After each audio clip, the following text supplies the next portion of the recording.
gonna be safe and sound tonight. Hello, so today I'm going to give a disclosure about my past and my awakening. So I kind of lived through 2008 and I saw the bank bailouts and it was very shocking. And the economy kind of crumbled around me terrifyingly. And it all just kind of hit me. Like my brain just kind of said, okay, something's happening and I'm being lied to. And everything I've ever known was a lie. The whole world is a lie. And I know for a fact that the media lies constantly with the war in Iraq and just a lot of other things. You know, you kind of see through the veil every now and then. And these days you do more than ever. So, but back then there wasn't really social media developed. There wasn't really the internet too developed. So it was hard to really get a grasp on the truth. But 2008 really changed a lot of things as far as understanding the financial system, understanding the Federal Reserve and fiat money and inflation and instability. And then I learned about 1933 and FDR making gold illegal and the gold standard. And a little bit more about the Gilded Age. You do learn a little bit about the Gilded Age in school. But anyway, I put all these things together and learned about the New World Order online, and I saw this video of Ron Paul talking about political assassinations on the floor of Congress on YouTube, and I noticed that there was like 8 different uploads of the exact same video, and they all had like 100 views, and Google was frantically deleting them as fast as they possibly could. Thank you, Mr. Speaker. My topic for this evening is now it's assassinations. What have we allowed ourselves to become? Are we no longer a nation of laws? Have we become instead a nation of men who make secret arrests? Are secret prisons now simply another tool of the federal government law enforcement? Is secret rendition of individuals now permitted out of misplaced fear? Have we decided that the writ of habeas corpus is not worth defending? Is torture now an acceptable tool for making us safe? Unfortunately, the single answer to all of these questions from the leaders of our country and to many of our citizens appears to be yes. And now we are told that assassination of foreigners as well as American citizens is legitimate and necessary to provide security for our people. It is my firm opinion that nothing could be further from the truth. And that was my giant red pill moment, like saying free speech itself and our lives are at risk and our entire future as a free society is at risk. And I had to do something drastic, and I had to do something which would go right to the heart of the New World Order, and there's nothing they could do to prevent it. And so I needed to build an army. I needed to build an army anonymously, instantly, with a huge mass of people. And those enlightened people, those touched souls would then fractally disseminate this knowledge amongst their social circles, amongst their coworkers, amongst greater society, and it would trickle through everything and everyone, almost like the roots of a tree. And I had to do this to a crowd. I had to sow a seed into the minds of an entire crowd all at once, anonymously, to protect myself, to protect my future, because I intended to intellectually break down the New World Order, to intellectually attack the New World Order repeatedly. And I needed a crowd. I needed to be within the crowd. Otherwise, I'm too easy to silence, to eliminate, to assassinate. And what message could you give a crowd as they're walking by, going to a sports event? What could you say to thousands of people that would plant a seed in their head that would make their neurons fire in just the right way to make them remember the past and to make them realize the falsehood that they're living under? And the obvious thing to attack is money, the concept of money itself, the concept of digital money, the concept of paper money.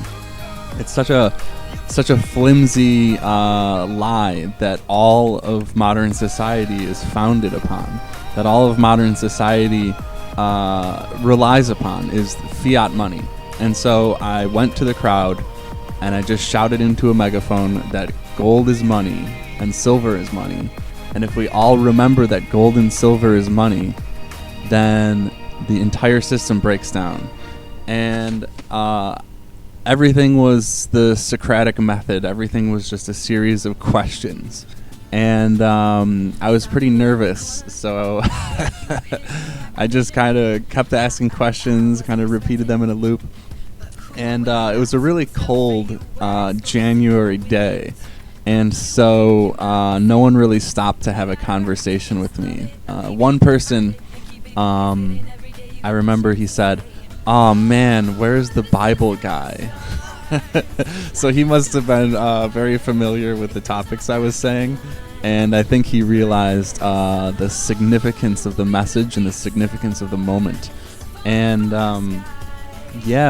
that was the seed that I planted. It was the lightning bolt that spread across the sky, and for a long time, I kind of had this feeling that I ripped us all out of one timeline and into another, where we're at war with the New World Order. And that was my intention, but who am I? Who am I to make that decision? Who am I to change the course of history just by making that one little decision, that one little day, and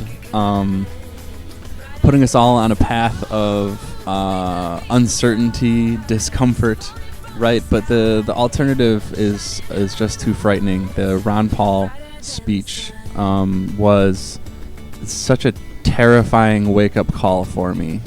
And I knew deep down in my soul that this country could be radically different and radically better. I didn't have the specifics for years, unfortunately, and I kind of regret not coming to archaeology sooner. I regret not coming to the social contract sooner, because there's so much confusion and so much heartache that has been completely preventable over these last few years. But I knew that fiat money was the problem. I knew that housing was the problem, and I knew that returning to the Constitution would be a huge benefit for the country. I just didn't. I didn't specifically develop the modular construction, and I just didn't specifically rewrite a city-state constitution. And I guess, I don't know, am I at fault? Like, I always kind of expected someone else to innovate. I expected someone else to invent. And I think a lot of us do that. We wait for a hero. We wait for a savior. And we never realize that we ourselves can be the hero and we ourselves can be the savior. But the beauty of the seed that I chose to sow in people's minds is that it reveals the real enemy, which is fiat money and central banking.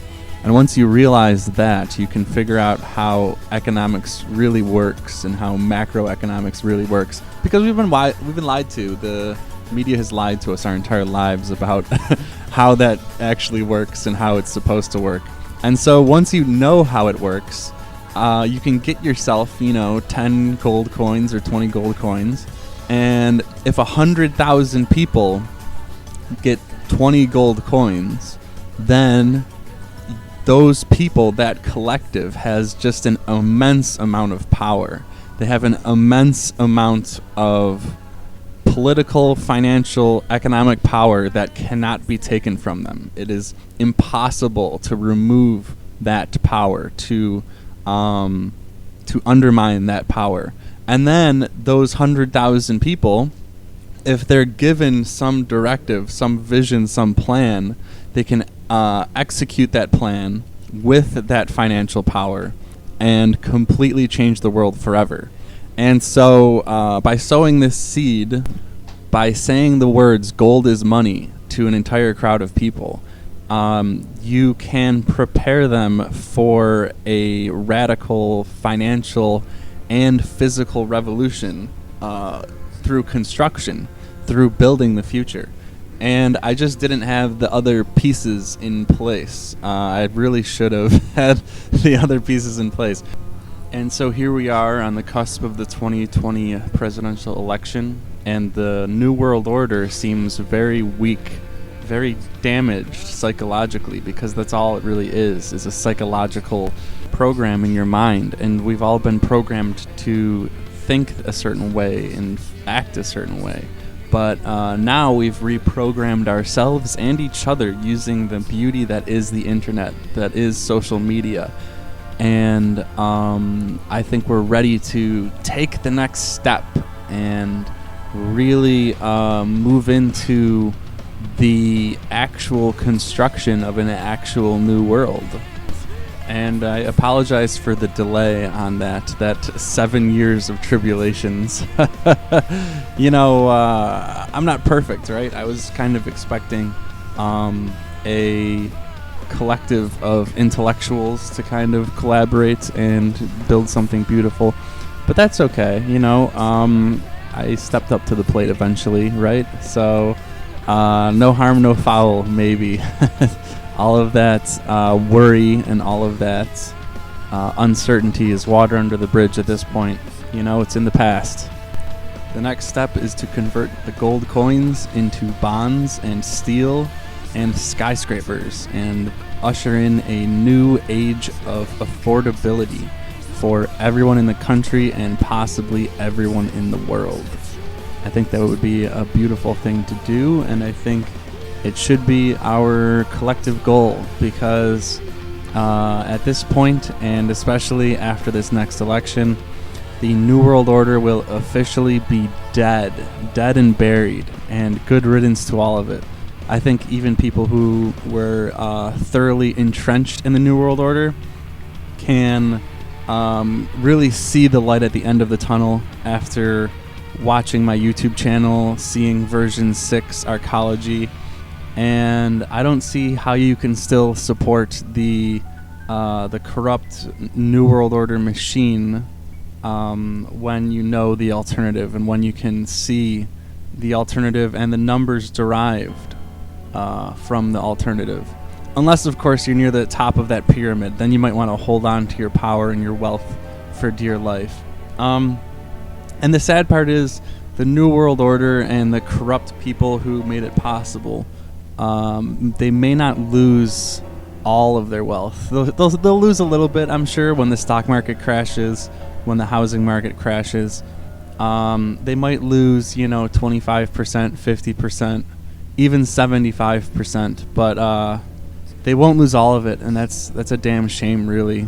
And I don't know how we could seize all of their assets outside of slapping a pair of handcuffs on them and throwing them in prison, which might happen. And so who knows? I don't want to spoil any, give any spoilers about that. But the future is looking pretty bright if you are listening to this video and you're familiar with my channel. And I hope you are acting as a fractal of enlightenment now, as many have been over the last 10 years. So now you know my deep, dirty, dark secret and the motives behind it and what I was really trying to accomplish. I hope I was successful. I hope I didn't screw everything up and destroy the whole world. Who knows? Who really knows what's going on? I for sure don't. I don't have a clue. I'm just kind of stumbling around, speaking my truth, hoping it'll help move things in the right direction, hoping it'll help make a better future. And I don't know. Sometimes I often don't know. Let me know. I'm really interested. I'm very curious as to how this all will play out, because people don't give enough feedback. People don't give enough information on where they're at, both psychologically, financially. It would be very helpful to know. Because in theory, we're all on the same team, right? We're all humans, we're all Americans. But we don't really act that way. And what I did 10 years ago, 10 and a half years ago, I was trying to get everyone on the same team. I was trying to get everyone on the same page. Instead of serving the New World Order, we could serve each other. We could be a real community with shared values. Instead of being led by the globalist corporate media that lies to us constantly and gives us ideas that hurt us and gives us plans that hurt us and that benefit them, right? They're self-serving like anyone else, but they're manipulative and they're self-serving. I am manipulative and serving you, right? Because your interests are aligned with mine, instead of the media and the New World Order and the ruling class, whose interests are directly against yours and against ours. And so once again, sorry for that delay. I had to organize my thoughts and my beliefs and get educated a bit myself, right? And so did all of you. And now I think we are at the point where we are ready to move forward. We have collected ourselves, organized ourselves, cleaned our rooms. It is darkest just before dawn, and I believe the sun is rising on the horizon. So let's seize the day and start building the glorious blueprint and glorious roadmap that I have so generously laid out amongst all of you. Thank you and have a nice day. If you want to see a new and better world come to fruition, as I do, then like, share, and subscribe. You can find an incredible amount of math, knowledge, and 3D renders by clicking on the channel name. And remember, we need you to help spread this vision across the internet for all to see and become familiar with. Let us build this new world together.